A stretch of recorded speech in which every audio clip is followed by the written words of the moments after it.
एक अनाथ लड़का जो कि अपने छोटे भाई से काफी ज्यादा प्यार करता है और वो उसे जिंदा रखने के लिए हर एक पॉसिबल चीज करता है, जैसे कि उसके लिए भीख मांगना, उसके लिए खाना लेके आना ताकि वो जिंदा रहे। लेकिन एक दिन अचानक जब उसे पता लगता है कि कुछ लोगों ने उसके छोटे भाई को मरने के लिए छोड़ दिया है, तो ये अपने अंदर की एक काफी खतरनाक गार्डियन स्पिरिट को अवेकन कर लेता है और जो लोग भी इसके छोटे भाई को मारना चाहते हैं ये सबको ही डिस्ट्रॉय कर देता है। वहीं इसके छोटे भाई के पास कोई भी पावर नहीं है, लेकिन वो फाइटिंग में और भी ज्यादा माहिर है और ये दोनों भाई एक स्पिरिट वर्ल्ड में रहते हैं जहाँ पे आए दिन ज़ॉम्बीज़ अटैक करते रहते हैं। लेकिन एक दिन अचानक इन्हें उस इंसान का पता लग जाता है जिसने इनके मॉम डैड को मारा है। अब देखना ये है कि ये दोनों मिलकर कैसे उससे बदला लेंगे और ये एनिमे सच में काफी ज्यादा खतरनाक होने वाली है। तो अगर आप चैनल पे नहीं हो तो वीडियो को लाइक करके चैनल को सब्सक्राइब कर लो और अपने 10 मिनट निकाल के प्लीज इस एनिमे को देखो। मुझे पक्का यकीन है कि आपको ये एनिमे डेफिनेटली पसंद आएगी। एक बंदा एक लड़की से ये कह रहा था, दुनिया में जो कुछ भी होता है वो पहले से ही लिखा होता है और आज मैं तुमसे जो बात कर रहा हूँ ये भी पहले से लिखी हुई थी। जिसके बाद वो उस लड़की को अपना एक कार्ड देता है जिसमें इसका नाम सैंग टोंग लिखा था। इस कार्ड से हमें ये क्लियर होता है कि ये बंदा फ्यूचर बताने का काम करता है।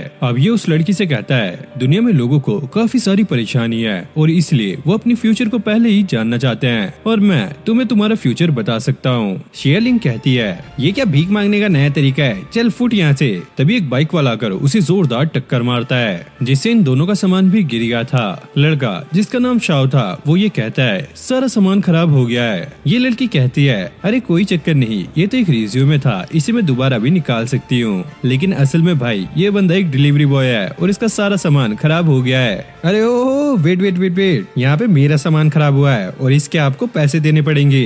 शियरलिंग कहती है, अरे ओ हेलो, तुम्हें दिखाई नहीं दे रहा है, तुमने मेरा नुकसान कर दिया और ऊपर से तुम्हें इसके पैसे चाहिए। जरा वो देखो लाइट। और यहाँ पर भाई लाइट रेड थी, यानी कि शियरलिंग को रोड क्रॉस नहीं करना चाहिए था और वो मन में सोचती है, ये सारा कुछ सैंग टोंग की वजह से हो रहा है, अगर वो मेरा टाइम ना खराब करता तो ये सारा कुछ होता ही नहीं। और सैंग टोंग दूर से खड़ा हुआ ये सारा कुछ देख रहा था। अब शियरलिंग को भाई पैसे नहीं देने थे तो वो जख्मी होने का नाटक करने लगती है। साओ कहता है, चाहिए तो थोड़ा और नाटक कर लो, लेकिन भाई मुझे पैसे मेरे कैश में चाहिए। फिर अगले सीन में हम देखते हैं वो पैसों को गिन रहा होता है और शियरलिंग को ना चाहकर भी उसे पैसे देने पड़े। और साओ चाहता हुआ कहता है, ये छपरी बनना छोड़ो और सामने देखकर चला करो, वरना अगर दोबारा किसी और से टकरा गई तो वो तुम्हें छोड़ेगा नहीं। अब शियरलिंग अपना रिज्यूमे उठाने लगती है और वो अनजाने में ही शैंटोंग का कार्ड भी उठा लेती है। जिसके बाद वो अलग अलग कंपनी में जाके जॉब इंटरव्यू देने लगती है। लेकिन भाई इंटरव्यू लेने वाले को इसमें कोई भी इंटरेस्ट नहीं आ रहा होता। जिसके बाद अब ये वॉशरूम में जाके रोने लगती है। इसे ऐसा लगता है मैं कुछ ज्यादा ही खूबसूरत हूँ, शायद इस वजह से ये मेरे से चिढ़ रहे हैं और मुझे जॉब नहीं देना चाहते,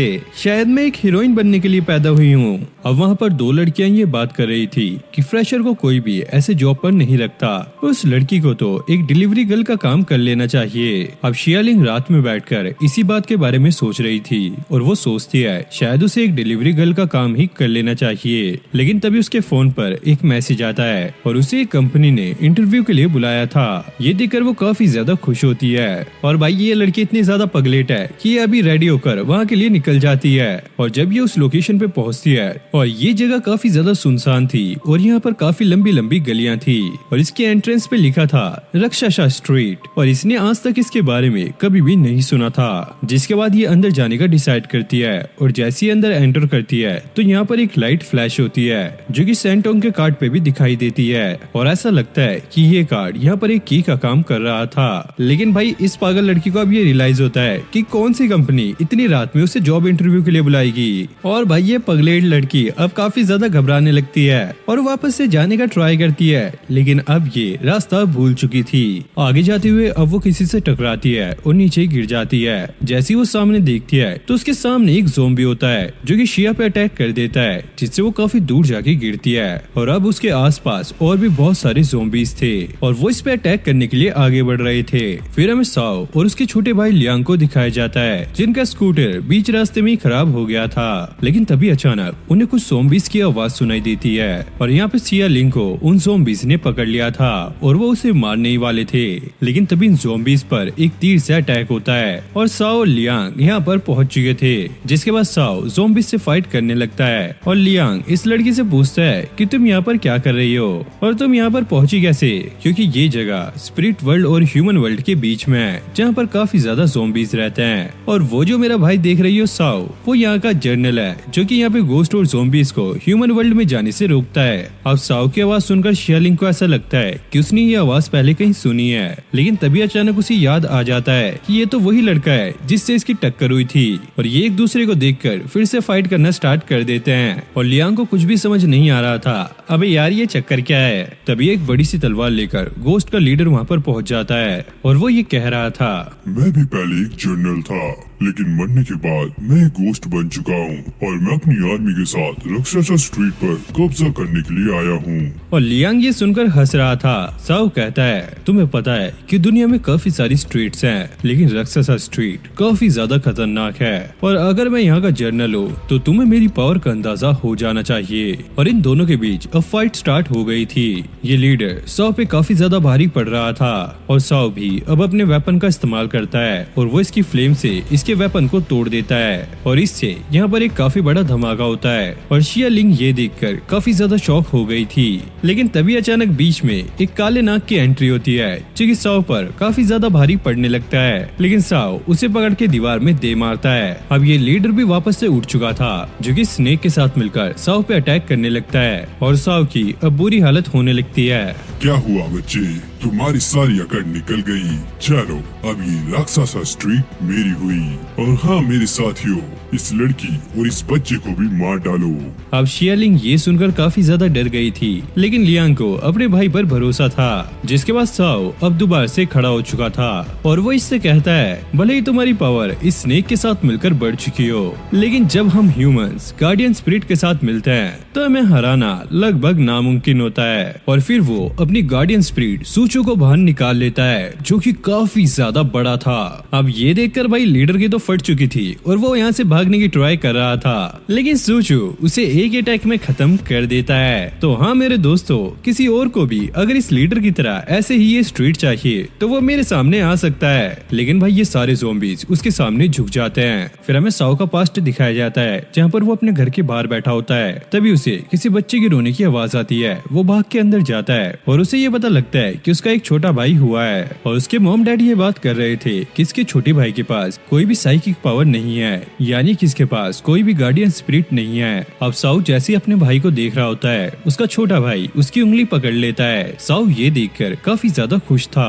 अब अगले दिन साओ अपने डैड के साथ खड़ा था और इनकी बातों से हमें ये पता लगता है कि उसके डैड राक्षसा स्ट्रीट के जर्नल हैं और ये लोग इसी स्ट्रीट में रहते हैं। अब उसके डैड उसे समझा रहे थे, तुम्हें अपने भाई को हमेशा प्रोटेक्ट करना होगा, जैसे मैं इस राक्षसा स्ट्रीट को प्रोटेक्ट करता हूँ वैसे ही। तो चलो अब बताओ तुम्हें अपने भाई को क्यों प्रोटेक्ट करना है? क्योंकि वो सॉफ्ट है। अरे नहीं बेटा, क्योंकि वो तुम्हारी फैमिली है। जिसके बाद वो उसे एक बड़ा सा पेड़ दिखाते हैं। दरअसल ये पेड़ हमारे पूर्वजों ने लगाया था, जिस पर सभी के नाम लिखे हुए हैं और जब से हमारी फैमिली बनी है हम इस पेड़ को प्रोटेक्ट करते हुए आ रहे हैं, क्योंकि ये सिर्फ एक पेड़ नहीं है बल्कि ह्यूमन वर्ल्ड और स्पिरिट वर्ल्ड के बीच का एक बॉर्डर है। जिसके बाद उसके डैड इन दोनों भाइयों का नाम भी वहाँ पे लगा देते हैं। अब अगले सीन में साओ जब अपने भाई के साथ सो रहा था तो उसके मॉम डैड ये बात कर रहे थे, कांस्टेबल की चिट्ठी आई है और हमें यहाँ से जाना होगा। साओ ये सुनकर उठ जाता है और वो बाहर चेक करने के लिए जैसे ही आता है उसके मॉम डैड यहाँ पर नहीं होते और अगले दिन ऐसे ही वो अपने मॉम डैड के आने का वेट कर रहा होता है। अब लियांग को भी भूख लगने लगती है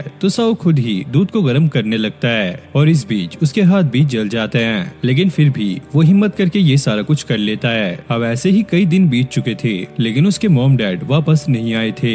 फिर कुछ दिनों बाद उनके घर के बाहर एक लू नाम का बंदा आता है जिसे सैंटोंग लेकर आया था। दरअसल लू को राक्षसा स्ट्रीट का नया जनरल बनाया गया है, क्योंकि साओ के डैड एकदम से गायब हो गए हैं तो इसलिए लू को यहाँ का नया जनरल बनाया गया है। फिर सैंटोंग के वहाँ से जाने के बाद लू एक इविल स्माइल में ये कह रहा होता है, अब से राक्षसा स्ट्रीट अब मेरी है। साओ से पूछता है, आखिरकार तुम कौन हो? भाई वो इसकी जोरदार थप्पड़ मारता है, बदतमीज, तुम्हें यहाँ के जनरल से बात करने की तमीज नहीं है। साओ कहता है, तुम झूठ बोल रहे हो। और ये सुनकर लू को काफी ज्यादा गुस्सा आता है और वो अपने गार्डियन स्पिरिट स्पिरिट यन को बाहर बुलाता है और उसे साओ को पहाड़ी से नीचे फेंकने के लिए कहता है। यन जब ऐसा कर रहा होता है तो वो लू को बताता है कि इसके पास साइकिक की पावर है। अब लू साओ से ये पूछता है, क्या तुम पिछले जनरल के बेटे हो? और साओ इस पे हाँ में जवाब देता है और वो उससे अपने मॉम डैड के बारे में पूछने लगता है। लेकिन लू कहता है, अरे मुझे क्या पता उनके बारे में, मैंने तो सुना था उन्होंने राक्षसा स्ट्रीट छोड़ दिया है। और साओ उस पे चिल्लाने लगता है, नहीं तुम झूठ बोल रहे हो, मेरे डैड राक्षसा स्ट्रीट नहीं छोड़ सकते।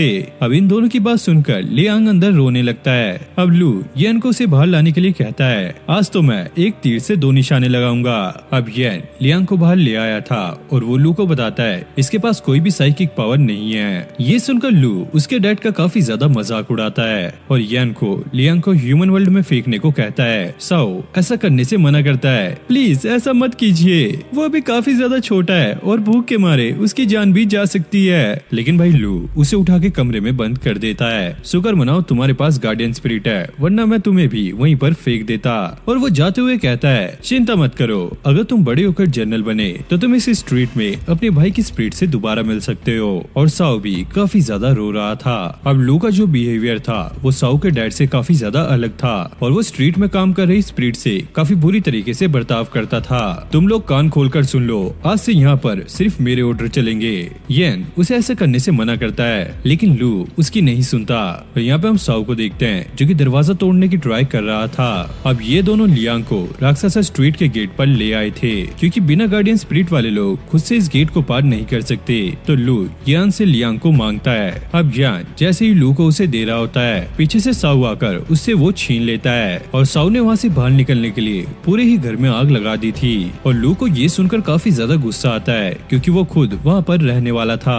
अब साओ अपने भाई को लेकर ह्यूमन वर्ल्ड जाने की सोच रहा था। लू से कहता है, अगर तुम दोनों वहाँ पर गए तो भूख के मारे मर जाओगे क्योंकि मैं तुम्हारे भाई का कुछ नहीं कर सकता, लेकिन हाँ मैं तुम्हें डेड आइलैंड भेज सकता हूँ। वहाँ पर तुम अपनी गार्डियन स्पिरिट को कंट्रोल करना सीख सकते हो और उसके बाद इस स्ट्रीट के जनरल भी बन सकते हो।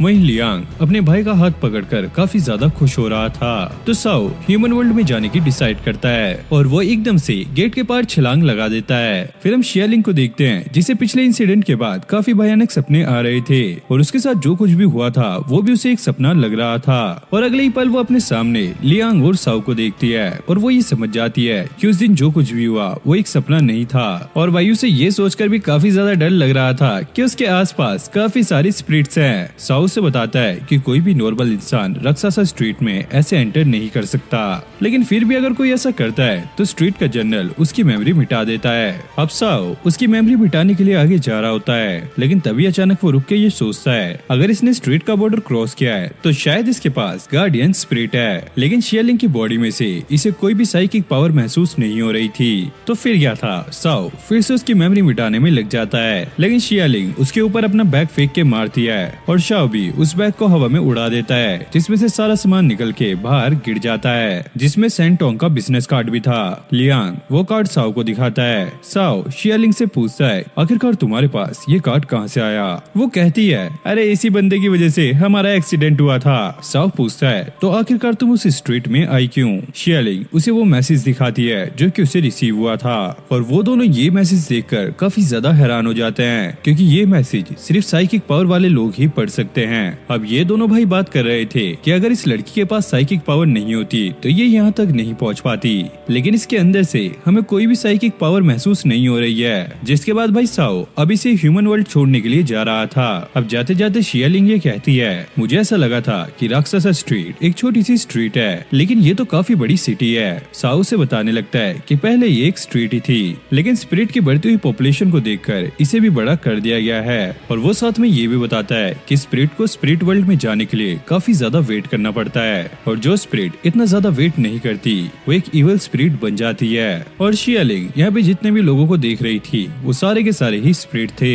और शिया उससे ये भी पूछती है कि जब तुमने फाइट की थी तो तुम्हारे अंदर वो बड़ी सी स्पिरिट क्या थी? साओ कहता है, सूचू ये तुम्हारे बारे में पूछ रही है। हम देखते हैं कि सूचू इनके पीछे ही होता है जो कि घोड़े पर इनके साथ ही चल रहा था। साओ से बताता है कि इसका नाम सूचू है और ये एक ब्रेव वॉरियर है जो कि हमारी फैमिली के साथ काफी लंबे टाइम से काम कर रहा है और अब ये मेरे साथ काम करता है और राक्षसा स्ट्रीट में जितनी भी इवल स्पिरिट्स हैं उन्हें ये भगाने में मेरा साथ देता है। और साओ से ये भी बताता है कि जिस इंसान के पास गार्डियन स्पिरिट होती है सिर्फ वो ही राक्षसा स्ट्रीट में एंटर कर सकता है। कुछ लोगों को जन्म से ही गार्डियन स्पिरिट मिली होती है, लेकिन कुछ लोग हार्ड वर्क और अच्छे काम करके गार्डियन स्पिरिट को समन कर लेते हैं। अगर किसी की गार्डियन स्पिरिट एक सर्टेन लेवल तक पहुंच गई तो कांस्टेबल खुद उसे मनाने के लिए आते हैं ताकि वो किसी एक स्ट्रीट का जर्नल बन सके।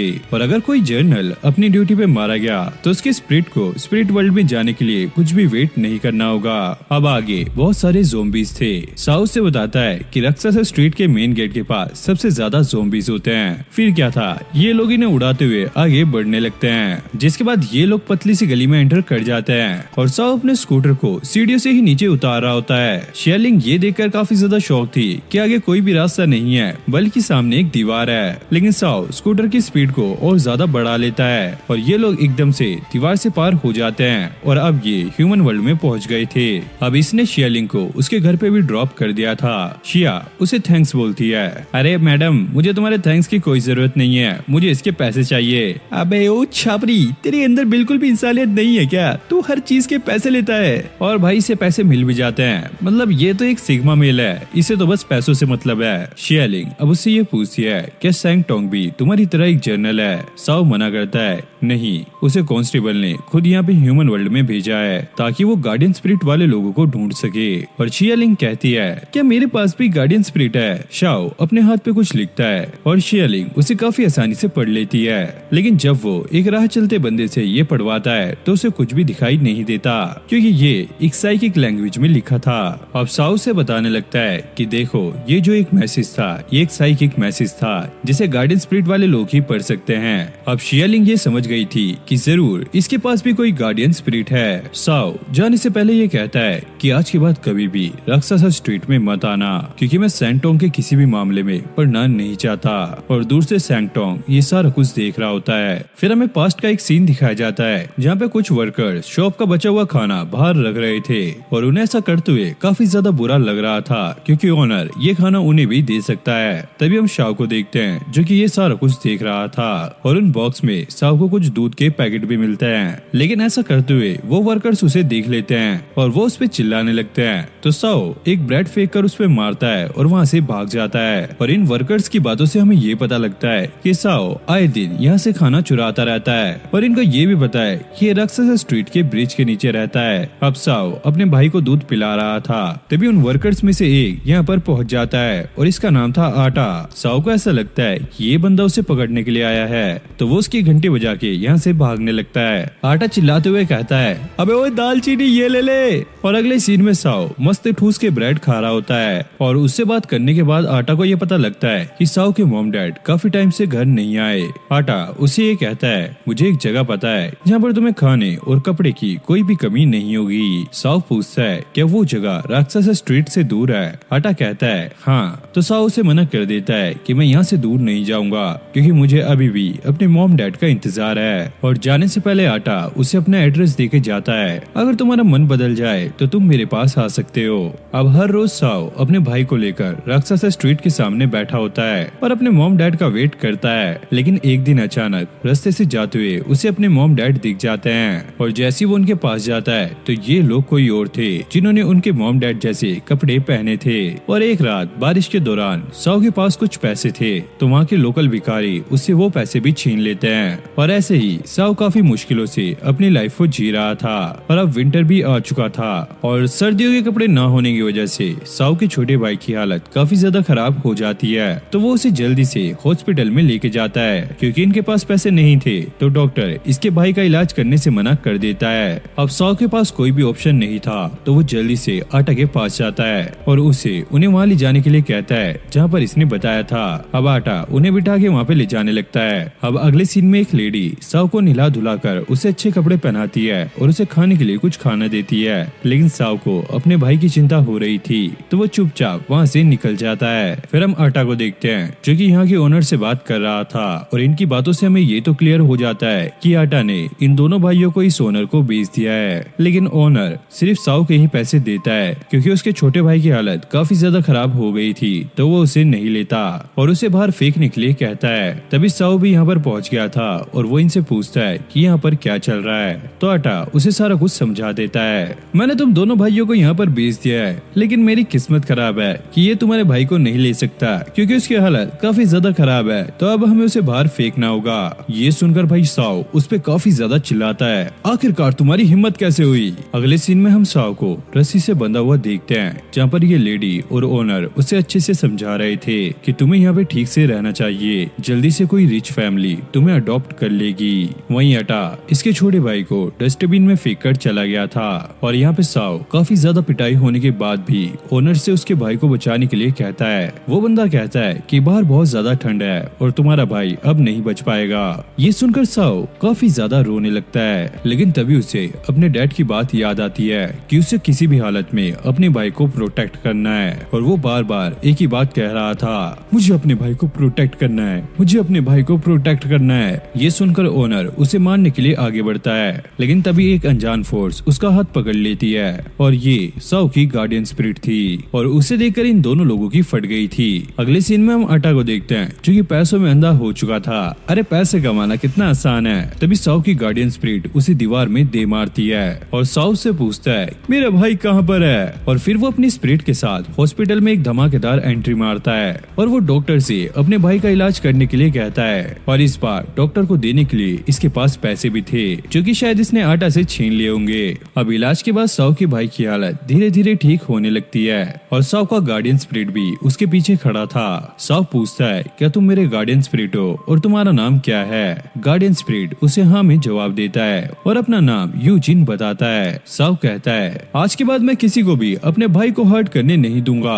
गार्डियन स्पिरिट भी कहता है इसमें मैं आपके साथ हूँ। फिर हम शियालिंग को देखते हैं। उसकी लाइफ में अभी कुछ दिनों में जो कुछ भी हुआ है वो उसके बारे में सोच रही थी, जिसके बाद वो इंटरनेट पे गार्डियन स्पिरिट के बारे में सर्च करने लगती है और कुछ देर में उसे एक आर्टिकल भी मिलता है जहाँ पे उसे पता लगता है कि ये गार्डियन स्पिरिट वाली बात कुछ लोगों के हिसाब से सच है। जिसके बाद वो मिरर के सामने खड़ी होकर अपनी गार्डियन स्पिरिट को समन करने का ट्राई करती है और यहाँ पर वो अलग अलग स्टाइल कर रही थी पर कुछ नहीं होता और थक हार कर वो बिस्तर पे पड़ जाती है। अब वो लेटी लेटी साव के बारे में सोच रही थी कि कैसे वो अपनी गार्डियन स्पिरिट को सिर्फ नाम से ही समन कर लेता है। ये काफी ज्यादा कूल है, मुझे उससे जाके सीखना चाहिए। अब वो रक्सासा स्ट्रीट की तरफ निकल जाती है, लेकिन रक्सासा स्ट्रीट के गेट पे आने के बाद वो ये रियलाइज करती है कि कैसे पिछली बार कुछ ज़ॉम्बीज़ ने उस पर अटैक किया था और साव ने भी उसे यहाँ पे वापस आने से मना किया है। जिसके बाद वो वापस यहाँ से जाने लगती है और डिसाइड करती है कि वो एक नॉर्मल लड़की की तरह अपनी जिंदगी जिएगी। और चलते हुए उसे याद आता है कि अभी तो उसे एक जॉब चाहिए। अगले दिन वो एक कंपनी में इंटरव्यू के लिए जाती है और लकीली वो यहाँ पे सेलेक्ट भी हो जाती है। अब रात में वो काफी ज्यादा खुश होती है और अपने रिज्यूमे को हवा में उड़ा देती है और उसी के अंदर सैंगटोंग का कार्ड भी था जिसे उठाकर वो बाहर फेंक देती है। अब मुझे इसकी कोई भी जरूरत नहीं है। अब जो कार्ड उसने फेंका होता है वो कार्ड एक रोबोट के पास जाता है जिससे वो शियालिंग की साइकिक पावर को डिटेक्ट कर लेता है और ये बात वो अपने बॉस को इन्फॉर्म कर देता है। लेकिन इस लड़की की साइकिक पावर काफी ज्यादा वीक है और उसने शियालिंग को भी ढूंढ लिया था और रोबोट के बॉस ने उसे शियालिंग के बारे में सारी इन्फॉर्मेशन निकालने का ऑर्डर दिया होता है। अब अगले दिन शियालिंग अपने मन में ही खुश हो रही होती है, जब मैं कंपनी में जाऊंगी तो सारे लोग मेरे फैन बन जाएंगे और लोग तो मुझे डायरेक्ट उठाकर मैनेजर बना देंगे क्योंकि मैं हूँ इतनी सुंदर। लेकिन जैसे ही वो पीछे मुड़ती है वहाँ पर एक रोबोट खड़ा होता है और वो एकदम से शियालिंग पे अटैक कर देता है और वो शियालिंग को ऊपर उठा रहा था, लेकिन तभी अचानक कोई रोबोट के सिर को उखाड़ के फेंक देता है और ये और कोई नहीं बल्कि सैंगटोंग था।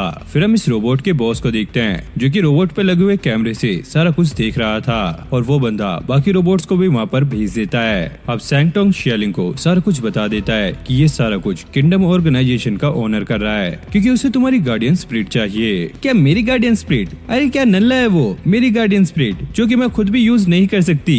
तभी हम देखते हैं कि वहाँ पर और भी रोबोट्स पहुँच जाते हैं, जिसके बाद सैंगटोंग शियालिंग को रक्सासा स्ट्रीट जाने के लिए कहता है और जैसी वो लिफ्ट की तरफ बढ़ रही थी तो लिफ्ट में से भी कुछ रोबोट्स उसकी तरफ आ रहे थे और वो सीढ़ियों से नीचे भागने की बजाय छत की तरफ भागने लगती है। अब वो ऊपर आकर छत का गेट बंद कर देती है। उसे ऐसा लगता है कि अब वो सेफ है, लेकिन बाकी रोबोट्स चारों तरफ से ऊपर आ गए थे और वो शियालिंग को पकड़ने ही वाले थे, लेकिन सही टाइम पर सैंगटोंग आकर उसे बचा लेता है और फिर वो रोबोट से फाइट करने लगता है। लेकिन रोबोट की संख्या यहाँ पे धीरे धीरे बढ़ती जा रही थी तो सैंगटोंग शिया को रक्सासा स्ट्रीट जाने के लिए कहता है, लेकिन भाई ये छत पे थे तो वो नीचे कैसे जाती। लेकिन सैंगटोंग उसे नीचे फेंक देता है, लेकिन वो एक क्रेन पे आके गिर जाती है और सैंगटोंग ऊपर से उसकी रस्सी काट देता है। अब ये क्रेन काफी तेजी से नीचे जा रही थी और जैसे ये जमीन से टकराने वाली थी सैंगटोंग सही टाइम पे रस्सी को पकड़ लेता है और शिया यहाँ पर बच चुकी थी और नीचे उतरते ही वो राक्षसा स्ट्रीट की तरफ भागने लगती है। उसे बिल्कुल भी अंदाजा नहीं था कि उसके साथ क्या हो रहा है और इसी सोच में वो भाग रही थी। उसे रास्ते का बिल्कुल भी ध्यान नहीं था। तभी एक ट्रक आकर उसे टक्कर मार देता है, लेकिन ये ट्रक ही उल्टा पलट जाता है और शियालिंग को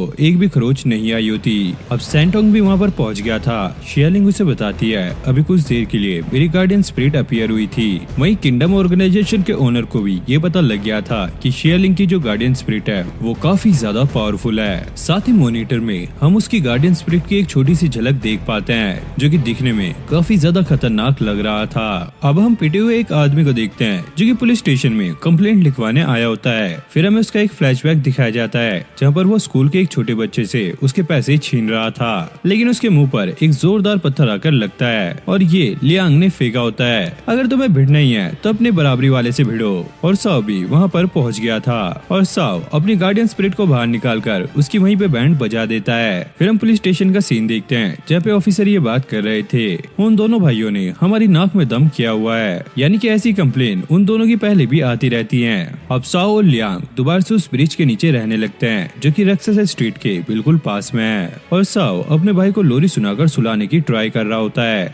लियांग साओ से ये पूछता है भैया आप हमेशा मुझे सोने से पहले ऐसी लोरी क्यों सुनाते हो? साओ से बताता है क्योंकि यही लोरी मॉम मुझे सोने से पहले सुनाया करती थी। जिसके बाद वो अपने भाई को मॉम और डैड के बारे में बताने लगता है। मॉम काफी ज्यादा सुंदर थी और डैड वो काफी ज्यादा टॉल और स्ट्रॉन्ग थे क्योंकि वो राक्षसा स्ट्रीट के जनरल थे।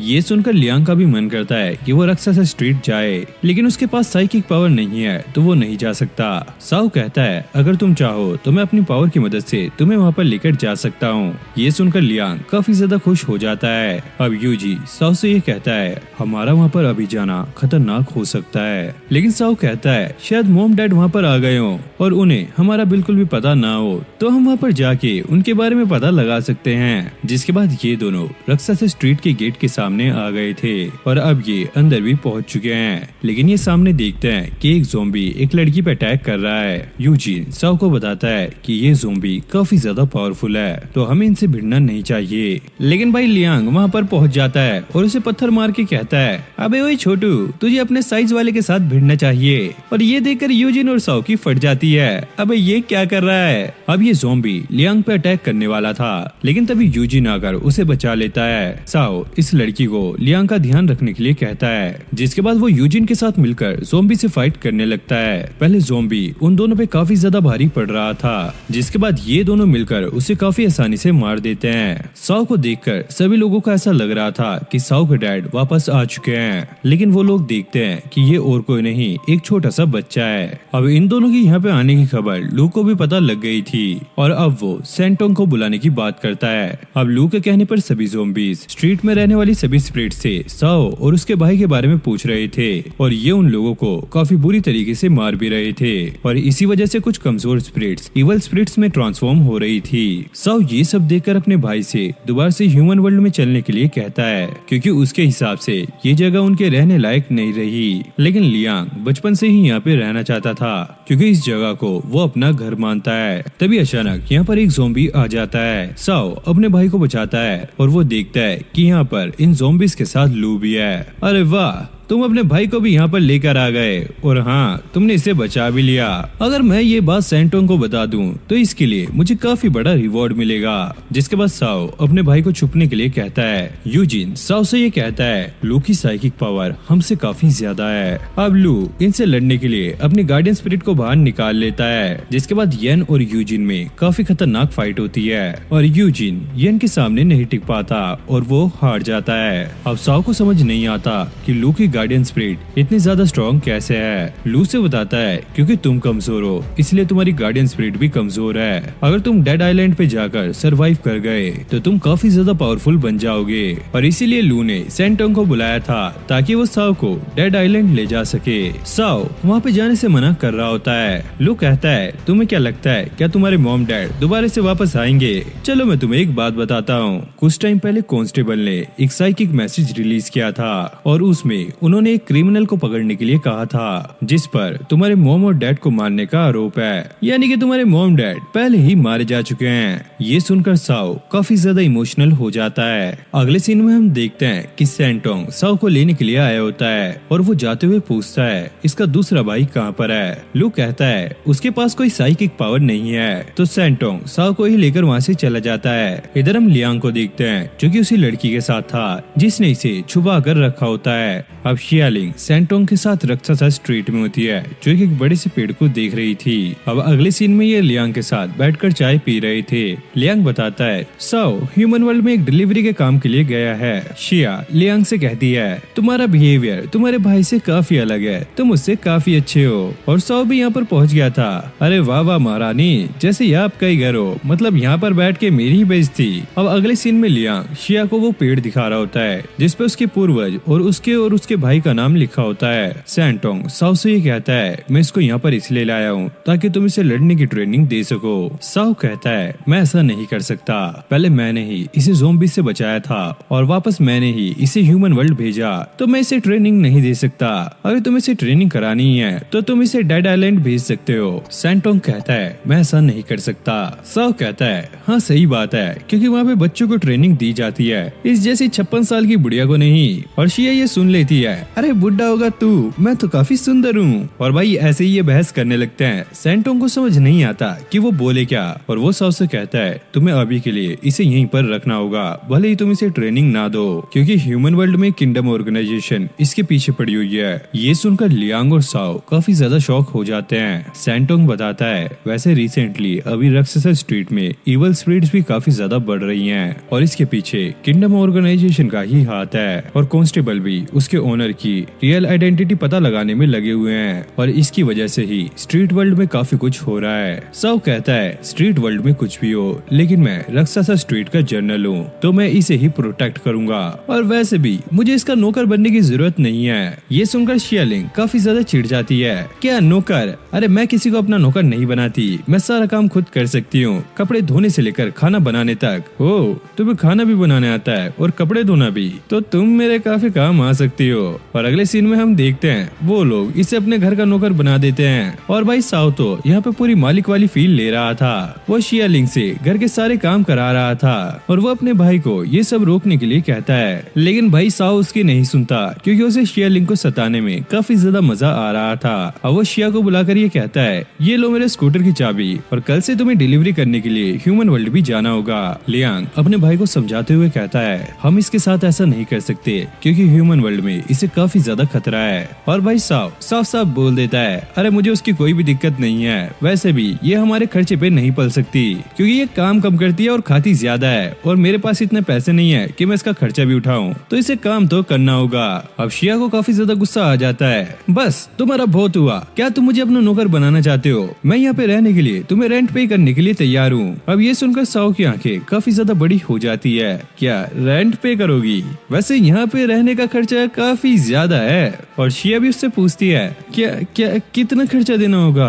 और ये दोनों भाई आपस में डिस्कस करते हैं, और साओ कहता है पूरे 100 यन। क्या 100 यन? अरे ये लो 200, जाओ खुश रहो। अब इसका पासा पलट चुका है। शियालिंग यहाँ पे बॉस है और साओ उसका सर्वेंट बन चुका है, और सिया भी साओ की ऐसी बैंड बजाती है जैसी वो उसकी बजा रहा था। अब साओ सारा काम करके काफी ज्यादा थक चुका था।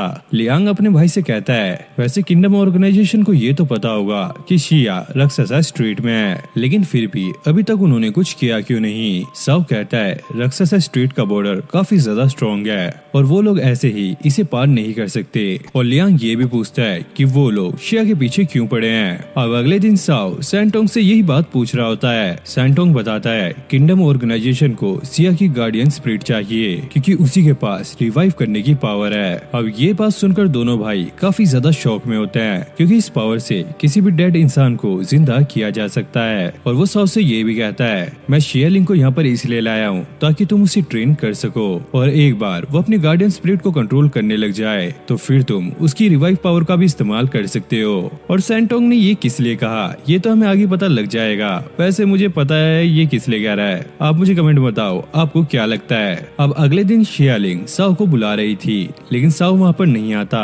वो बाहर जाकर देखती है, साओ पेड़ के पास खड़ा होता है। साओ से कहता है अब बहुत हो चुका, ये गेम यहीं पर खत्म होता है और अब से तुम्हारी ट्रेनिंग शुरू होती है। और शिया ये सुनकर काफी ज्यादा हैरान रह जाती है। फिर हमें डेड आइलैंड को दिखाया जाता है जहाँ पर गार्डियन स्पिरिट वाले बच्चों को ट्रेन किया जाता है ताकि वो स्ट्रॉन्ग बन सके। फिर हम एक खड़ूस टीचर को देखते हैं जो कि बच्चों के माइंड और बॉडी को कंट्रोल करना सिखा रहा होता है। तभी यहाँ पे एक सायरन बजता है और इन लोगों को पता लगता है कि सैंटोंग यहाँ पर नए बच्चों को लेकर आया है। अब ये सुनकर ये सारे बच्चे काफी ज्यादा खुश होते हैं और ये लोग शर्त लगाते हैं कि कौन सबसे पहले रोएगा और कौन सबसे पहले यहाँ से भागेगा। सैंटोंग उन बच्चों को यहाँ पर देकर वापस चला जाता है। अब टीचर इन सभी बच्चों का वेलकम करता है और वो कहता है तुम यहाँ पे सिर्फ 2 ही रीजन से आ सकते हो, या तो तुम यहाँ पर किसी स्ट्रीट जनरल की रिकमेंडेशन पे आए हो या फिर तुम एक अनाथ हो जिन्हें कांस्टेबल के कहने पर यहाँ पर भेजा गया है। फिर हम यहाँ पे एक मिस्टीरियस बच्चे को देखते हैं जो कि ऊपर से इन्हें देख रहा होता है और वो साओ को ही देख रहा था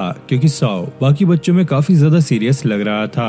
अब टीचर इन बच्चों को रूल्स बताने लगते हैं, यहाँ पे तुम्हें काफी मेहनत करनी होगी और अच्छा रिजल्ट आने पर कांस्टेबल तुम्हें एक स्ट्रीट का जनरल बनाएंगे और अगर ऐसा नहीं हुआ तो 18 साल होने के बाद हम तुम्हारी मेमोरी और सारी पावर्स को मिटाकर तुम्हें ह्यूमन वर्ल्ड में छोड़ देंगे। साओ काफी गुस्से से टीचर को देखता है और वो यहाँ से भागने के लिए पानी में जंप लगा देता है। टीचर कहता है मैं तुम्हें एक चीज बताना भूल गया, जैसे कि तुम सभी को पता है कि ये जगह काफी ज्यादा स्पेशल है, तो यहाँ पे जितना भी पानी है इसमें गिरने के बाद ये तुम्हें उसके बॉटम तक लेकर जाएगा, भले ही उसमें कितना बड़ा स्विमर क्यों ना हो। और ऐसा ही होता है। साओ काफी तेजी से पानी के अंदर जा रहा था, लेकिन टीचर उसे बचा लेते हैं। अब कुछ बच्चे साओ को घेर लेते हैं और उसे बुली कर रहे थे, तुम्हारी वजह से हम अपनी शर्त हार गए। अब साओ यूजिन को बाहर बुलाने की ट्राई करता है, लेकिन वो ऐसा नहीं कर पाता, जिसके बाद बच्चे उसे मारते हैं और उस पे काफी ज्यादा हंसते हैं। डेड आइलैंड के चारों तरफ एक ऐसी दीवार बनाई गई है जिससे कोई भी स्पिरिट यहाँ पे समन नहीं हो सकती।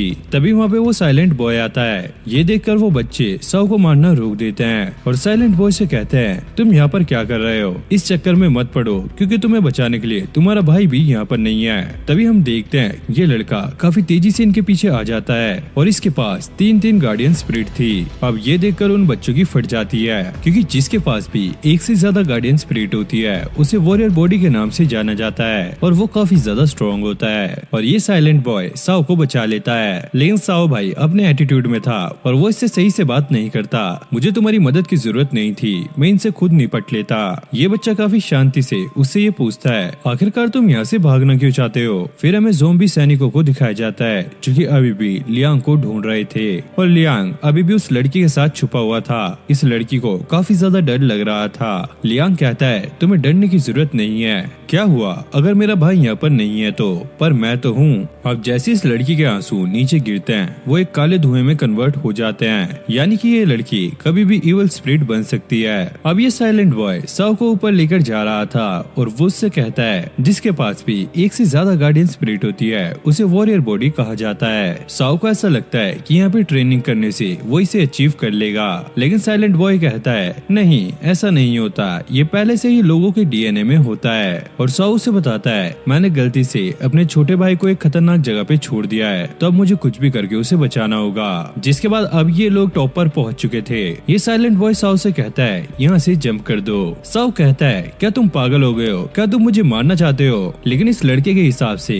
ये जगह अपसाइड डाउन है, यानी कि ये अगर यहाँ से नीचे की तरफ जाएगा तो ह्यूमन वर्ल्ड में ऊपर की तरफ निकलेगा। और साइलेंट बॉय इसे ऊपर इसलिए लाया होता है क्योंकि अगर ये यहाँ से कूदेगा तो ये काफी तेजी से बॉटम तक पहुँच सकता है, जो कि रियल सरफेस है ह्यूमन वर्ल्ड का। और वो उसे ये भी कहता है ऐसा सिर्फ मुझे लगता है कि नीचे ह्यूमन वर्ल्ड है, और ऐसा भी हो सकता है अगर तुम यहाँ से जंप मारो तो नीचे जाते जाते तुम मर भी सकते हो, और अगर तुम यहाँ से नहीं गए और हम पकड़े गए तो आगे कुछ सालों तक तुम यहाँ से नहीं निकल पाओगे। लेकिन भाई साओ को अपने भाई को बचाने के लिए जाना ही होगा, तो वो तेजी से यहाँ से जंप कर देता है और वो काफी तेजी से पानी के अंदर चला जा रहा था और थोड़ी ही देर में वो पानी से बाहर निकल चुका था, यानी कि वो अब डेड आइलैंड से बाहर आ चुका है। अब डेड आइलैंड में असिस्टेंट टीचर को ये बता रहा होता है और टीचर ये सुनकर काफी ज्यादा हैरान थे क्योंकि आज तक कोई भी यहाँ से भागने में कामयाब नहीं हो पाया और वो साइलेंट बॉय भी यहाँ से बाहर आ चुका था और वो अपने मन में कह रहा था, मास्टर साओ, मुझे पूरा यकीन है हम दोबारा जरूर मिलेंगे। फिर हम साओ को देखते हैं जो कि ब्रिज के पास खड़ा था और वो शियालिंग का ब्रीथिंग टेस्ट ले रहा था और वो ये चेक करना चाहता है कि वो कितनी देर तक अपनी सांस को रोक सकती है, लेकिन ये 46 सेकंड तक ही अपनी सांस को रोक पाती है। शियालिंग एक्सक्यूज देते हुए कहती है, मैं एक लड़की हूँ, हम लड़कों जितनी स्ट्रॉन्ग नहीं होती। साओ कहता है, ऐसा कुछ नहीं होता, हर कोई ट्रेनिंग करके 2 से 3 मिनट तक अपनी सांस को रोक सकता है और अगर तुम्हें अपने गार्डियन स्पिरिट को समन करना है तो तुम्हें ये ट्रेनिंग तो करनी होगी। और शियालिंग फिर से ये ट्रेनिंग करने लगती है, जिसके बाद साओ शियालिंग से अलग अलग तरह की प्रैक्टिस करवाता है, जैसे कुंफू की प्रैक्टिस या भारी तलवार को उठाना और अपने सर से लकड़ी के पीस को तोड़ना। ये सब करके शिया काफी ज्यादा थक जाती है और वो लियांग से उसके भाई की कंप्लेंट करती है। लियांग कहता है, भले ही मेरा भाई थोड़ा स्ट्रिक्ट है लेकिन वो ये सब तुम्हारे लिए ही कर रहा है ताकि तुम स्ट्रॉन्ग बन सको।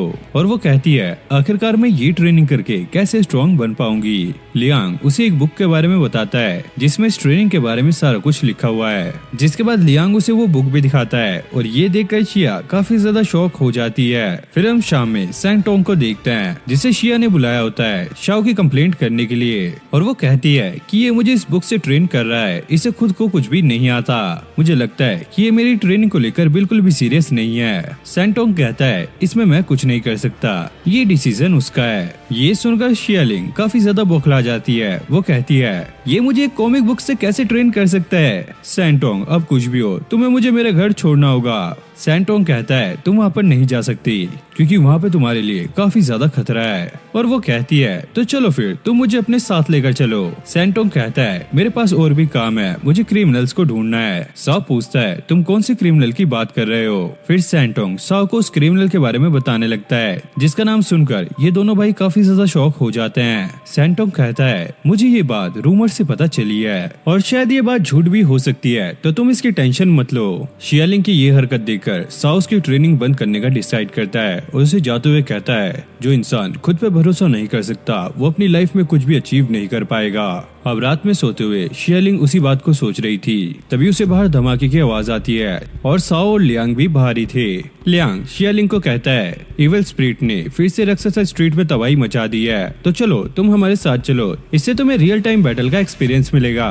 लेकिन साओ से मना कर देता है, इसे यहीं पे रहने दो क्योंकि ये प्रोटेक्शन के लिए आई है। ये कहकर वो यहाँ से चले जाते हैं, पर शियालिंग भी वहाँ से निकल जाती है। अब साओ अपनी गार्डियन स्पिरिट से इन सभी ज़ॉम्बीज को मार रहा था और अपनी फ्लेम से काफी बुरी तरीके से उन्हें जला भी देता है। लियांग अपने भाई से जाकर कहता है, मुझे अब काफी ज्यादा डर लगने लग गया है क्योंकि राक्षसा स्ट्रीट में अब ज़ॉम्बीज की तादाद बढ़ती ही जा रही है। साओ कहता है, तो इसमें डरने वाली बात क्या है। लियांग कहता है, मुझे ऐसा लगता है इसके पीछे किंगडम ऑर्गेनाइजेशन है और वो एक एक्सपेरिमेंट कर रहे हैं, तभी बार बार ज़ॉम्बीज राक्षसा स्ट्रीट में आ रहे हैं। शायद वो इस चीज का पता लगाना चाह रहे हैं कि राक्षसा स्ट्रीट में किस तरफ का बॉर्डर वीक है। अब शियालिंग भी यहाँ पर पहुँच गई थी। लियांग उसे ये बताने लगता है कि मेरा भाई पहले इतना ज्यादा स्ट्रॉन्ग नहीं था, लेकिन जब से उसने अपने ऊपर बिलीव करना स्टार्ट किया है तो वो और भी ज्यादा स्ट्रॉन्ग बन चुका है। शियालिंग कहती है, वो तो एक लड़का है तो वो तो स्ट्रॉन्ग हो गई। तभी उनके पीछे एक ज़ॉम्बी उन पर अटैक करने वाला था, लेकिन लियांग अपनी मार्शल आर्ट स्किल से उसे पछाड़ देता है और ऐसे ही लियांग बाकी ज़ॉम्बी से भी फाइट कर रहा था। साथ ही साथ वो शियालिंग को ये भी बताता है कि उसके भाई के पास पहले कोई गार्डियन स्पिरिट नहीं थी, वो सिर्फ एक वेपन के सहारे इविल स्पिरिट से फाइट किया करता था।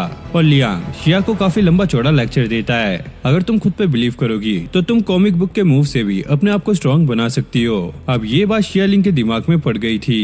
इनकी फाइट खत्म होने के बाद अगले सीन में हम देखते हैं शियालिंग फिर से अपनी ब्रीथिंग वाली प्रैक्टिस कर रही होती है और इस बार उसने 3 मिनट 15 सेकंड तक अपनी सांस को रुकाया था। ये देखकर साओ भी काफी ज्यादा खुश हो जाता है। फिर हमें लू के पालतू ज़ॉम्बीज को दिखाया जाता है जिन्होंने राक्षसा स्ट्रीट में आतंक मचाया होता है, जिससे तंग आकर कुछ मासूम स्पिरिट्स इविल स्पिरिट में कन्वर्ट हो जाती हैं। अब लू उन स्पिरिट से कहता है, इनमें से जो भी स्ट्रॉन्ग होगा वही हमारी सेना में आ सकता है, और वो इनके बीच में फाइट करवा देता है और इनमें से एक इविल स्पिरिट जीत जीत जाती है। लू अपनी गार्डियन स्पिरिट को बाहर निकाल के उससे फाइट करने लगता है और इसकी गार्डियन स्पिरिट इसे काफी आसानी से हरा देती है। येन लू से ये कह रहा होता है, डे बाय डे जितने भी इवल स्पिरिट है उनके अंदर आपके लिए डर खत्म होता जा रहा है, कहीं ऐसा ना हो कि एक दिन ये हमारे लिए खतरा बन जाए। लू कहता है, तुम टेंशन मत लो, बस ये एक नॉर्मल इवल स्पिरिट है, ये हमारा कुछ नहीं कर सकती। फिर हम ज़ॉम्बीज को देखते हैं जो कि बाकी स्पिरिट्स को ढूंढ ढूंढ कर उन्हें काम के लिए लेकर जा रहे थे। वहीं कुछ बाकी स्पिरिट्स उनसे बच के छुपी हुई थी और लियांग भी उस लड़की के साथ था। तभी एक बूढ़ा आदमी आकर उससे कहता है, ये तो एक इंसान का बच्चा है, तुम इसे अपने साथ रखकर मुसीबत को क्यों मोल ले रही हो। लियांग कहता है, ये लड़की काफी अच्छी है, मैं इसे कुछ नहीं होने दूंगा। ये बूढ़ा अंकल कहता है, यहाँ पर अच्छा होना ये सबसे ज्यादा बुरा है। लू अपने ज़ॉम्बीज पे गुस्सा हो रहा था, तुमसे एक छोटे बच्चे को ढूंढना नहीं गया, तुम लोग कैसे काम कर रहे हो। उसका गार्डियन कहता है, लगता है वो बच्चा यहाँ से जा चुका है। लू कहता है, ऐसा नहीं हो सकता क्योंकि यहाँ से जाने के लिए उसके पास साइकिक पावर नहीं है, और अगर वो यहाँ पे मर भी चुका है तो हमें उसकी बॉडी मिलनी चाहिए। वहीं साओ एक ट्रक पे चढ़ के रक्सासा स्ट्रीट की तरफ जा रहा होता है। अब हम लियांग को सोता हुआ देखते हैं जिसके पास यूजिन भी था और यूजिन उसका ध्यान रख रहा था। अब साओ और उसकी गार्डियन स्पिरिट रक्सासा स्ट्रीट के काफी ज्यादा करीब पहुंच चुके थे। वहीं हम लू को देखते हैं जो कि कुछ स्पिरिट से लियांग के बारे में पता कर रहा था। इससे डर के एक बंदा इवल स्पिरिट में कन्वर्ट होने वाला था, लेकिन ये बुड्ढा उसे बता देता है लियांग एक लड़की के साथ अबैंडन्ड बिल्डिंग में रह रहा है। अब लू भी अपने ज़ॉम्बीज को वहाँ पर भेज देता है। अब साओ भी रक्सासा स्ट्रीट में पहुंच चुका था और ये लोग देखते हैं कि यहाँ की हालत काफी ज्यादा खराब हो चुकी है और यहाँ पे ज़ॉम्बीज ने लियांग और उस लड़की को ढूंढ लिया था। लियांग उसे बचाने की ट्राई करता है। ये ज़ॉम्बीज कहते हैं कि इस लड़की ने एक इंसान के बच्चे को बचाने का ट्राई किया है तो इसके साथ काफी ज्यादा बुरा होगा। लियांग यहाँ पे गार्डियन स्पिरिट को बाहर निकालने का एक्ट कर रहा होता है, जिसे देखकर ये ज़ॉम्बीज काफी डर जाते हैं, लेकिन यहाँ पे कोई भी गार्डियन स्पिरिट बाहर नहीं आती तो ये ज़ॉम्बीज लियांग को धक्का मार के पीछे कर देते हैं। अब वो ज़ॉम्बी लियांग को उठा लेता है। तुमने क्या सोचा तुम हमें मार दोगे, यहाँ पर सबसे ज्यादा स्ट्रॉन्ग अब हम हैं। तभी उस ज़ॉम्बी के एक जोरदार किक पड़ती है और ऐसा करने वाले साओ और यूजिन थे। ये ज़ॉम्बी उन्हें देखकर काफी ज्यादा शॉक हो जाता है क्योंकि कोई भी आज तक डेड आइलैंड से इतनी जल्दी वापस नहीं आ सका। अब साओ अपने भाई से मिलता है और उससे माफी मांगता है उसे ऐसे छोड़ने के लिए। लियांग कहता है, मैं बिल्कुल ठीक था, उन दीदी ने मेरा ध्यान रखा।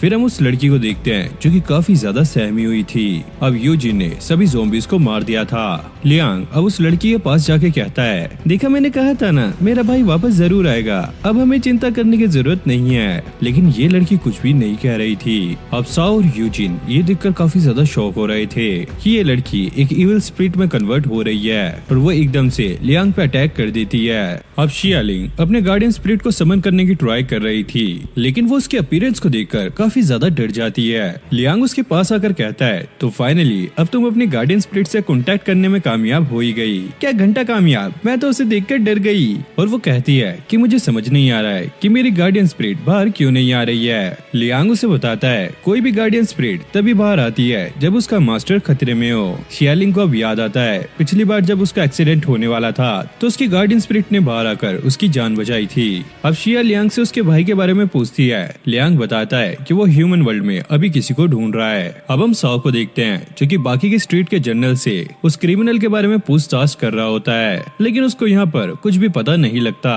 अब साओ वहाँ से जाने लगता है। ये बंदा उसे कहता है, अरे आओ यार बैठ के थोड़ा पैक शैक लगाते हैं। साओ से बताता है कि एक स्ट्रीट का जनरल दूसरी स्ट्रीट में नहीं जा सकता।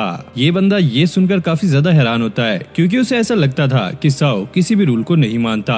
अब साओ ऐसे ही कई लोगों के पास जाके उस क्रिमिनल के बारे में पता करने लगता है और जब वो एक पेट्रोल पंप पे एक बंदे से उसके बारे में पता कर रहा था तो किंगडम ऑर्गेनाइजेशन का ओनर उसे देख रहा था, लेकिन तभी अचानक साओ वहाँ से गायब हो जाता है और उस रोबोट के पीछे आकर उसका सिर उड़ा देता है, जिसके थ्रू वो बंदा इसे देख रहा था। अब सैंटोंग भी वहाँ पर पहुँच गया था और इनकी बातों से हमें ये पता लगता है कि साओ जिस क्रिमिनल को ढूंढ रहा है उसी क्रिमिनल ने इसके मॉम डैड को मारा है। अब सैंटोंग अपना मैकबुक निकाल के उस रोबोट के सर से कनेक्ट करता है, जिससे वो डायरेक्ट वीडियो कॉल के थ्रू उसके ओनर से बात कर सकते हैं। अब सैंटोंग बातों बातों में उससे उसका नाम निकलवाने की ट्राई कर रहा था, लेकिन भाई ये ओनर भी काफी ज्यादा तेज था। अरे यार तुम लोग तो काफी ज्यादा बेवकूफ हो, तुम शियालिंग को ऐसे ही राक्षसा स्ट्रीट में अकेला छोड़ आए। साओ कहता है ऐसा कुछ भी नहीं हो सकता, क्योंकि बिना मेरी परमिशन के राक्षसा स्ट्रीट में कोई भी एंटर नहीं कर सकता।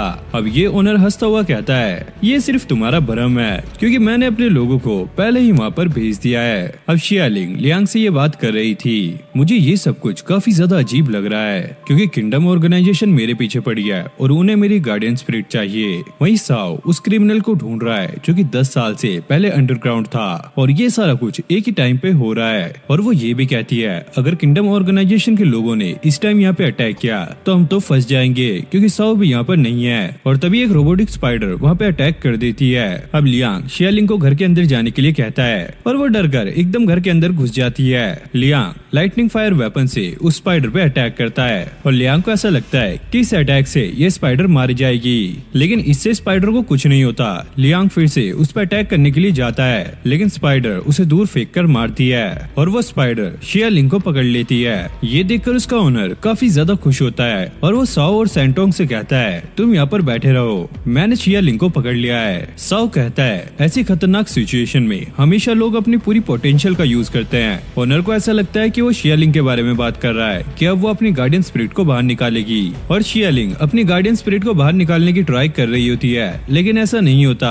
ओनर साओ को बताता है वो ऐसा करने में नाकाम रही। साओ कहता है मैं उसकी बात नहीं कर रहा था, मैं तो किसी और की बात कर रहा था। फिर हम लियांग को देखते हैं जो कि काफी ज्यादा गुस्से में था, और वो अपनी गार्डियन स्पिरिट को समन करता है और टैन बाहर निकल जाता है, जिसके साथ मिलकर लियांग इस स्पाइडर की बैंड बजाने लगता है। अब स्पाइडर ये देखकर अपने छोटे छोटे बच्चों को बाहर निकाल लेती है। अब लियांग टैंक के साथ मिलकर एक काफी खतरनाक मूव करता है जिसका नाम था पियर फ्लावर, और इसमें टैंक मिसाइलों को हवा में छोड़ता है, और वहाँ पर एक फॉर्मेशन तैयार होती है, और एकदम से वहाँ पे अटैक होने स्टार्ट हो जाते हैं, जिससे वो स्पाइडर वहीं पर मर जाती है। सैंटोंग अब उस ओनर से कहता है फाइट करने से पहले अपने ओपोनेंट के बारे में जान लेते तो ज्यादा अच्छा होता। राक्षसा स्ट्रीट में दो भाइयों का राज चलता है, पहला है साओ जो कि वहाँ का जनरल है, दूसरा लियांग जिसे बॉम्बर के नाम से भी जाना जाता है। और शियालिंग को कुछ भी समझ नहीं आता आखिरकार इसने अपनी गार्डियन स्पिरिट को बाहर कैसे निकाला, क्योंकि इसके पास कोई भी साइकिक पावर नहीं थी। फिर से हमें पास्ट का सीन दिखाया जाता है जहाँ पे लियांग के साथ जो लड़की थी वो एक इवल स्पिरिट में कन्वर्ट हो चुकी थी।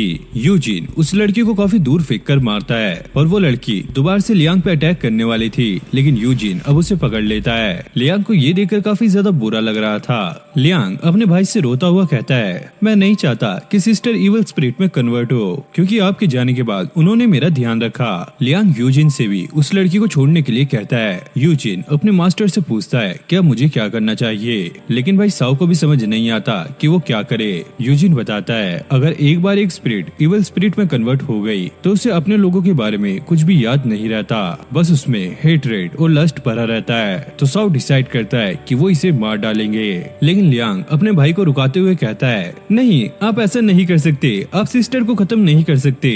साओ उसे समझाने की बहुत ज्यादा ट्राई करता है, लेकिन लियांग नहीं समझता। अब साओ यूजिन को उस लड़की को छोड़ने के लिए कहता है। यूजिन पहले तो सोच रहा होता है, लेकिन एक बार और कहने पर वो उस लड़की को छोड़ देता है। अब लियांग उस लड़की के पास जाकर कहता है तुम चिंता मत करो मैं तुम्हारे पास हूँ, लेकिन भाई ये लड़की लियांग पे अटैक कर देती है और उसका गला दबाने लगती है। तब यूजिन उस लड़की को उठाकर दूर फेंक देता है। यूजिन अपने भाई को समझाता है देखो अब ये एक इविल स्पिरिट बन चुकी है और इसे तुम्हारे बारे में कुछ भी याद नहीं है, और साओ के कहने पर यूजिन उस इविल स्पिरिट को खत्म कर देता है। और ये देखकर लियांग काफी ज्यादा रो रहा था। फिर हम लू को देखते हैं जो कि नहा रहा था, और वो ताना मारते हुए कहता है उन ज़ॉम्बी से एक काम भी ढंग से नहीं हुआ, और वो येन से कहता है इस बार तुम जाओ और उस लड़की को पकड़ के मेरे पास लाओ। अब लियांग और उसके भाई ने उस लड़की की ग्रेव बना दी थी, और लियांग उसके जाने के गम में काफी ज्यादा रो रहा था। साओ उसे समझाने की ट्राई करता है, लेकिन वो अपने भाई पर ही गुस्सा हो जाता है। आखिरकार तुम्हें किसने हक दिया उसे मारने का? वो सिस्टर काफी ज्यादा अच्छी थी, अगर तुम उससे स्ट्रॉन्ग हो इसका मतलब ये नहीं कि तुम उसे मार दोगे। आज से तुम मेरे भाई नहीं हो और मैं काफी ज्यादा स्ट्रॉन्ग बनूंगा और तुम्हें हराऊंगा। और साओ अपने भाई को समझाता है राक्षसा स्ट्रीट में कमजोर होना किसी खतरे से खाली नहीं है, तो हमें सबको मिलकर स्ट्रॉन्ग बनना होगा ताकि हम अपने दुश्मन को हरा सके। और लियांग भी उसकी बात मान जाता है। वहीं येन दूर से ये सारा कुछ देख रहा होता है। येन अब लू को आगे बताता है जब वो उन लोगों को ढूंढने के लिए गया तो उन लोगों ने पहले ही रक्सासा स्ट्रीट का बॉर्डर क्रॉस कर लिया था। इससे हमें ये तो पता लगता है किस किस स्पिरिट को भी उन लोगों की चिंता है। और वो लू से ये भी कहता है कि साओ अपने भाई को लेने के लिए यहाँ पर आया था और मुझे नहीं लगता कि वो दोबारा यहाँ पर आएगा। लू कहता है हाँ सही कहा, कोई बेवकूफी होगा जो कि दोबारा यहाँ पर आएगा। अब लियांग और साओ रक्सासा स्ट्रीट के बाहर आ गए थे और ये लोग बात करते हैं कि हम स्ट्रॉन्ग बन के वापस जरूर से जाएंगे क्योंकि रक्सासा स्ट्रीट हमारा घर है। जिसके बाद ये दोनों भाई अपनी ट्रेनिंग में लग जाते हैं और लियांग भाई वेपन चलाना भी सीख जाता है और अब कोई भी गुंडे अगर उन्हें परेशान करते हैं तो ये अकेले ही उन्हें संभाल लेते हैं। अब धीरे धीरे लियांग और भी ज्यादा स्ट्रॉन्ग बनता जा रहा था और साओ ने उसके लिए कुनाई नाइफ भी बनाई होती है। फिर हम प्रेजेंट का सीन देखते हैं। हमें पता लगता है कि लियांग ने जिस गार्डियन स्पिरिट को समन किया है वो असल में एक गार्डियन स्पिरिट नहीं है बल्कि एक रोबोट है जो कि साइकिक पावर से चलता है। शियालिंग लियांग से कहती है मुझे भी तुम्हारी तरह एक रोबोट चाहिए क्योंकि मैं अपने गार्डियन स्पिरिट को बाहर नहीं बुला पा रही हूँ। लियांग कहता है तुम्हें रोबोट से अच्छा अपने गार्डियन स्पिरिट पे ध्यान देना चाहिए क्योंकि गार्डियन स्पिरिट की कोई भी लिमिटेशन नहीं होती और वो डे बाय डे और भी ज्यादा स्ट्रॉन्ग बनता रहता है। वही एक रोबोट अपनी लिमिट में ही लड़ पाता है। लेकिन भाई शियालिंग तो ये सोच रही थी कि उसका सस्ते में ही काम निपट जाए और वो लियांग से उसके लिए रोबोट बनाने के लिए कहती है। लेकिन तभी यहाँ पे सैंटोंग और साओ पहुँच जाते हैं। अब साओ सोचू के साथ मिलकर अपने घर को रिपेयर कर रहा था। सैंटोंग शियालिंग को ये बताता है एक गार्डियन स्पिरिट सिर्फ फाइट में ही काम नहीं आती,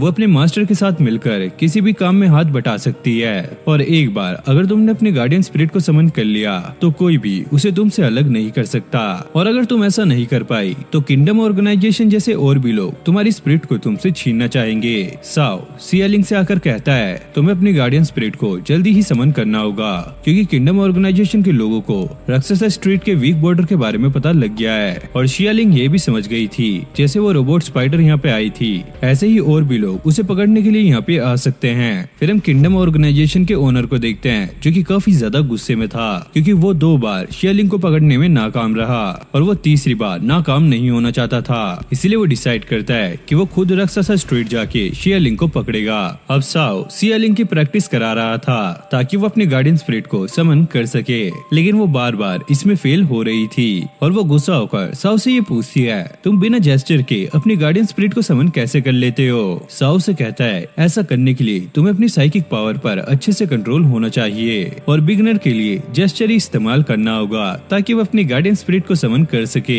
और फिर ये दोनों आपस में बहस करने लगते हैं। अब सैंटोंग लियांग से ये कहता है अगर किंगडम ऑर्गेनाइजेशन के लोगों को यहाँ आने से पहले शियालिंग ने अपनी गार्डियन स्पिरिट को समन नहीं किया तो काफी बड़ी प्रॉब्लम हो सकती है। अब साओ भी काफी ज्यादा थक चुका था और वो शियालिंग से कहता है ये प्रोसेस काफी ज्यादा बेकार हो चुका है, हमने काफी ज्यादा प्रैक्टिस कर ली है, अब हमें कोई और ही तरीका अपनाना होगा। और वो सूचू को समन करके कहता है शियालिंग को उठाकर मेरे साथ लाओ और वो शियालिंग को अपने साथ रक्सासा स्ट्रीट के बॉर्डर के पास ले आता है जहाँ पर ज़ॉम्बीज़ काफी ज्यादा होते हैं क्योंकि इंसान खतरे के टाइम ही अपने पूरे पोटेंशियल का इस्तेमाल करता है। शियालिंग भी समझ गई थी कि साओ क्या सोच रहा है और वो दोनों उसे वहीं पर छोड़ के भाग जाते हैं और ज़ॉम्बीज़ को देखकर शियालिंग के मुंह पर 12 बज जाते हैं। लेकिन भाई वो भागते भागते साओ के स्कूटर तक पहुंच जाती है। साओ से समझाता है तुम्हारी गार्डियन स्पिरिट तुम्हें बचाने के लिए बाहर जरूर से आएगी, पर शियालिंग को ऐसा नहीं लगता क्योंकि स्पाइडर ने जब उस पर अटैक किया था तो उसकी गार्डियन स्पिरिट तब भी बाहर नहीं आई थी। अब सूचू उसे पकड़कर नीचे उतार देता है और साओ वहाँ से भाग जाता है। अब वो ज़ॉम्बीज़ शियालिंग के पास आ रहे थे और शियालिंग अपनी गार्डियन स्पिरिट को समन करने का ट्राई कर रही होती है लेकिन यहाँ पर कुछ नहीं होता। अब ये तीनों दूर से खड़े हुए शियालिंग को देख रहे थे। लियांग अपने भाई से पूछता है कहीं हम कुछ गलत तो नहीं कर रहे। साओ कहता है तुम्हें मेरे पे भरोसा रखना होगा, मैं कुछ भी गलत नहीं होने दूंगा। यहाँ ज़ॉम्बीज़ ने शियालिंग पे अटैक कर दिया था और वो जैसे तैसे करके उनसे बच रही थी, लेकिन तभी अचानक वो उसे पकड़ लेते हैं। लेकिन तभी वो तीनों आकर इसे बचा लेते हैं। अभी नहीं समझ आ गया था कि इसकी गार्डियन स्पिरिट बाहर इसलिए नहीं आ रही है क्योंकि वो इसकी हार्ट चेन से बंधी हुई है। सैंटोंग शियालिंग से कहता है तुम्हें बिना अपनी गार्डियन स्पिरिट का इस्तेमाल किए अपनी हार्ट चेन को तोड़ना होगा और अगर तुम ये ट्रेनिंग करके करोगी तो लगभग इसमें 100 साल से भी ज्यादा लग सकते हैं। साओ कहता है हमारे पास इतना टाइम नहीं है, दुश्मन हम पर कभी भी हमला कर सकते हैं। अब फिर से हमें पास्ट का सीन दिखाया जाता है जहाँ पर ज़ॉम्बीज़ भाई मस्त पार्टी कर रहे होते हैं। अब येन लू के पास आकर कहता है हमें प्रैक्टिस कर लेनी चाहिए, हमने काफी टाइम से प्रैक्टिस नहीं की। लू से मना कर देता है हमें ट्रेनिंग करने की कोई जरूरत नहीं है क्योंकि हम पहले ही काफी ज्यादा स्ट्रॉन्ग हैं। वहीं स्ट्रीट में कुछ ज़ॉम्बीज़ ज़ॉम्बीज एक ड्रम को लात मार रहे थे और इसके अंदर वही बुड्ढा था जिसने लू को लियांग के बारे में बताया था और दूर से कुछ बच्चे इसे देख रहे थे। अब लियांग भी वहाँ पर पहुँच गया था। ये लोग उसे देखकर पहचान गए थे कि ये पिछले जनरल का बेटा है। अब ज़ॉम्बीज भी उसको देखकर काफी ज्यादा डर रहे थे और ज़ॉम्बीज को ऐसा लग रहा था कि इसके पास गार्डियन स्पिरिट है और अब ये नहीं बचने वाले। लेकिन लियांग कहता है तुम्हें मारने के लिए मुझे गार्डियन स्पिरिट की जरूरत नहीं है और वो काफी तेजी से इनको मारने लगता है। अब लियांग एक ज़ॉम्बी से कहता है जाओ लू को जाके बता दो जनरल साओ के बेटे अब वापस आ चुके हैं। और ये खबर पूरी रक्सासा स्ट्रीट में फैल जाती है और ये बात जब लू को पता लगती है तो वो ज़ॉम्बीज की पूरी सेना को उनसे लड़ने के लिए भेज देता है। लेकिन लियांग उन्हें काफी आसानी से हरा देता है। लू को ये देखकर अपनी आंखों पे विश्वास नहीं हो रहा था कि लियांग इतना ज्यादा स्ट्रॉन्ग कैसे बन गया। लियांग कहता है इन्हें मारना तो मेरे बाएं हाथ का काम था लेकिन मेरा असली टारगेट तुम हो। लू कहता है हाँ एविल स्पिरिट को मारना काफी ज्यादा आसान रहता है लेकिन तुम मेरी गार्डियन स्पिरिट के सामने नहीं टिक पाओगे।